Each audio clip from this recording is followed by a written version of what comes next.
বিসমিল্লাহির রহমানির রহিম। দুরন্ত বিডি 71-এর পক্ষ থেকে আপনাদের সকলকে স্বাগতম। দর্শক, আওয়ামী ফ্যাসিবাদের কার্যক্রম নিষিদ্ধ হলেও দেশ জুড়ে এদের দোসরদের কার্যক্রম এখনও বন্ধ হয়নি। তাদের মধ্যে একজন ব্রাহ্মণবাড়িয়া জেলার নবীনগর উপজেলার বড়াল 1 নং ইউনিয়নের চেয়ারম্যান জাকির হোসেন। উপরে ছবিটি ডাকাত কামালের এবং এখানে ডাকাত কামালের বউ জাকির হোসেন। ব্রাহ্মণবাড়িয়া জেলার নবীনগর উপজেলার 1 নং বড়াল ইউনিয়ন জাকির হোসেন বড়াল 1 নং ইউনিয়নের চেয়ারম্যান জাকির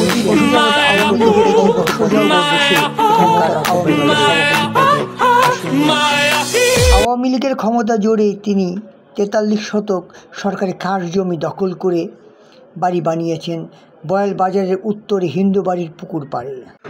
সরকারিভাবে তাকে নোটিশ দেওয়া হলো, তিনি তা মান্য করেননি শুরুতে। পরবর্তীতে সরকারিভাবে জনগণ বিশেষ ক্ষমতা প্রয়োগ করলে তখন তিনি এটা নিজের উদ্যোগে ভাঙতে শুরু করেন।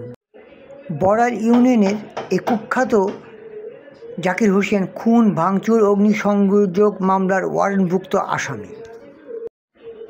বড়াল ইউনিয়নের এই কুখ্যাত ডাকাত কামালের সঙ্গে এই জাকির হোসেনের সখ্যতা ছিল সরাসরি এবং পারিবারিক। এটা সকলেরই ছিল জানা, কিন্তু প্রশাসন ছিল নীরব। খুন, ভাঙচুর ও অগ্নিসংযোগ মামলার ওয়ারেন্টভুক্ত আসামি সত্ত্বেও জাকির হোসেন এখনও বহাল তবিতেই বাইরে আছেন। 5ই আগস্টের পর বড়াল ইউনিয়নের একজন ফ্যাসিবাদ আওয়ামী লীগের কর্মী বা নেতা কেউ গ্রেপ্তার হয়নি। এটি সবচেয়ে আশ্চর্যজনক বিষয়। এই সরকারি খাস জমিটি ফেরত নেওয়া ছাড়া জাকির হোসেনের বিরুদ্ধে ব্রাহ্মণবাড়িয়ার প্রশাসন বা নবীনগরের প্রশাসন কোনো তদন্তই করেনি। বড়াইল ইউনিয়নে সরজমিনে গিয়ে দেখা গেল এই জাকির হোসেন এখনও ফ্যাসিবাদ আওয়ামী লীগের কার্যক্রম বহাল তবিতে চালিয়ে রেখেছেন। কুখ্যাত এই জাকির হোসেন এতটাই শক্তিশালী যে তার বিপক্ষে কথা বলতেই ভয় পায়। সে অবশেষে আমরা কথা বল 1 নং বড়াল ইউনিয়নের বিএনপির সভাপতি জনাব বাহারের সঙ্গে। জনাব বাহারে কুখ্যাত জাকির সম্পর্কে অনেক কিছুই বললেন। ব্রাহ্মণবাড়িয়া জেলার নবীনগর উপজেলার 1 নং বড়াল ইউনিয়নের সাবেক চেয়ারম্যান ও ইউনিয়ন বিএনপির সভাপতি খন্দকার আবুল বাশার ভাইয়ের সঙ্গে আমরা এখন কথা বলবো। বাশার ভাই, আসসালামু আলাইকুম। বাশার ভাই, আপনার কাছে আমাদের প্রশ্নটা হচ্ছে যে বড়াইলে যে আপনার একটা 43 শতকের একটা জমি বেদখল ছিল, খাস জমি সরকারি, এবং এটাতে মানে আগের চেয়ারম্যান উনি নাকি এটাতে ভবন করে রেখেছে 3 তলা। এটা ভাঙা শুরু হয়েছে, সরকারিভাবে এটা খেলার মাঠ করার ঘোষণা দিয়ে দেওয়া হয়েছে। তো এই বিষয়ে আপনার ব্যক্তিগত অভিমত এবং দলীয় আপনাদের অবস্থানটা একটু পরিষ্কার করবেন কাইন্ডলি। বিসমিল্লাহির রহমানির রহিম। ধন্যবাদ মিডিয়া ভাইদেরকে। আমরা দীর্ঘদিন যাবত এই ভূমিদস্য আমাদের বড়াইল ইউনিয়নের স্বৈরাচার আওয়ামী লীগের দোসর বর্তমান চেয়ারম্যান জাকির হোসেন, সে বিগত 10 বছর ধরেই এই বড়াইল ইউনিয়নে একটা তার মতো করে সে তার দলফল নিয়া পুরা ইউনিয়নবাসীর উপরে অত্যাচার জুলুম করিয়া আসিতেছে। ইতিমধ্যে তার যে বাসস্থান অবস্থান, এই জায়গাটা বাংলাদেশ সৃষ্টি লগ্নের আগের থেকেই এটা হাঁস জমি এবং হাঁস ভূমি হিসাবে আমরা জানি। কিন্তু সে ক্ষমতায় আসার পর সে তার প্রভাব খাটাইয়া, দলীয় প্রভাব খাটাইয়া পুরা এই হাঁস জায়গাটা দখল করিয়া সে এখানে 2 তলা বিল্ডিং অবস্থান করে। তো আমাদের বড়াইল ইউনিয়নের কৃতি সন্তান এবং মিডিয়াতে কাজ করেন সুমন সরকার সাহেব, কাজী ইমরুল কবির সুমন সাহেব, ওনারা 2 জন মিলেই এই সরকারি জায়গাটা সরকারি স্বার্থে উদ্ধার করার জন্য অনেক দিন ধরেই লেখালেখি করতেছে। কিন্তু প্রশাসন অনেক সময় শুনে, অনেক সময় শুনে না। তারা তাল বাহানার কারণে দীর্ঘদিন যাবত তার অবস্থানে জায়গাটা আছে। ইতিমধ্যে তাদের চেষ্টা প্রচেষ্টায় লেখালেখি এবং শারীরিক পরিশ্রমের মাধ্যমে এই জায়গাটা উন্মুক্ত হতে যাচ্ছে। সুমন সরকার সাহেব, কাজী ইমরুল কবির সুমন সাহেব, ওনারা দুইজন মিলেই এই সরকারি জায়গাটা সরকারি স্বার্থে উদ্ধার করার জন্য অনেক দিন ধরেই লেখালেখি করতেছে, কিন্তু প্রশাসন অনেক সময় শুনে, অনেক সময় শুনে না। তারা তাল বাহানার কারণে দীর্ঘদিন যাবত তার অবস্থানে জায়গাটা আছে। ইতিমধ্যে তাদের চেষ্টা প্রচেষ্টায় লেখালেখি এবং শারীরিক পরিশ্রমের মাধ্যমে এই জায়গাটা উন্মুক্ত হতে যাচ্ছে।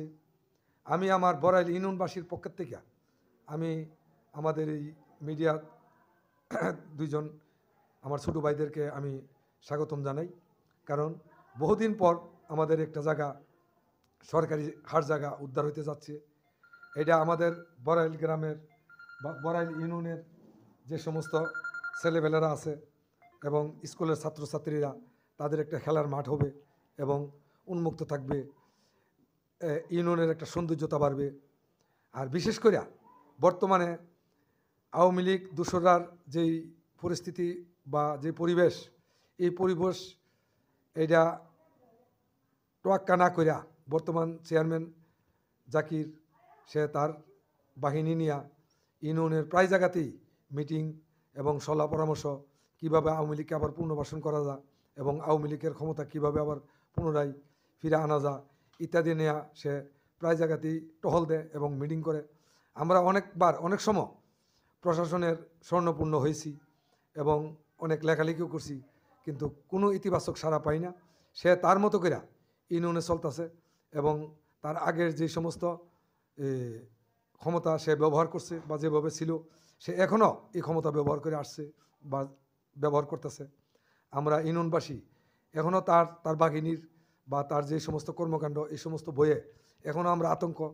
আমরা মিডিয়ার মাধ্যমে সরকারি প্রশাসন বা সরকারি কর্মকর্তা কর্মচারী যারাই আছেন তার এই সমস্ত ভূমির বিরুদ্ধে আইনগত ব্যবস্থা নেওয়ার জন্য এবং তাকে অতি বিলম্বে গ্রেপ্তার করার জন্য, ইউনিয়নবাসীকে স্বস্তিতে থাকার জন্য এবং শান্তিতে বসবাস করার জন্য একটা সুযোগ যেন তৈরি করে দেয়, এটা আমি মিডিয়াদের মাধ্যমে আমি প্রশাসনকে অনুরোধ জানাবো। আমরা তার অত্যাচারে তার ক্ষমতার কাছে আমরা জিম্মি এবং সে এলাকাতে এমন একটা প্রভাব তৈরি করে রাখছে যে প্রভাবটা ইউনিয়নবাসী বাঙ্গা এবং তার মোকাবেলা করা কোনো অবস্থাতেই সম্ভব না।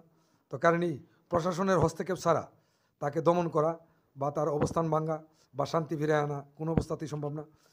বিশেষ করে দেখা গেছে নবীনগর 21টা ইউনিয়নের অনেক জায়গাতে অনেক ইউনিয়নেই 2-3 করে এই দোসররা অ্যারেস্ট করা হয়েছে এবং জেল হাজতে আছে। আজ অবধি বড়াইল ইউনিয়নে কোনো প্রকার কোনো হামলা বা তাদের দোসররা এবং তাকে অ্যারেস্ট করার মতন কোনো প্রচেষ্টা বা কোনো চেষ্টা চলে নাই। বর্তমানে সে 2টা মামলার আসামি, একটা ব্রাহ্মণবাড়িয়া খুনের মামলায় আসামি, আর একটা নবীনগর থানা বাংসুর মামলার আসামি। কিন্তু আসামি কাগজে কলমে ঠিক আছে, কিন্তু কার্যকলাপে আসামির কোনো ভূমিকা নাই বা আসামিকে দরবার করার জন্য বা আসামিকে গ্রেপ্তার করার জন্য প্রশাসনেরও কোনো তৎপরতা নাই। তো কারণে আমি অনুরোধ করব অতি বিলম্বে তাকে যেন গ্রেপ্তার করা হয় এবং ইউনিয়নবাসীকে যেন স্বস্তিতে নিঃশ্বাস নিতে দেওয়া হয়।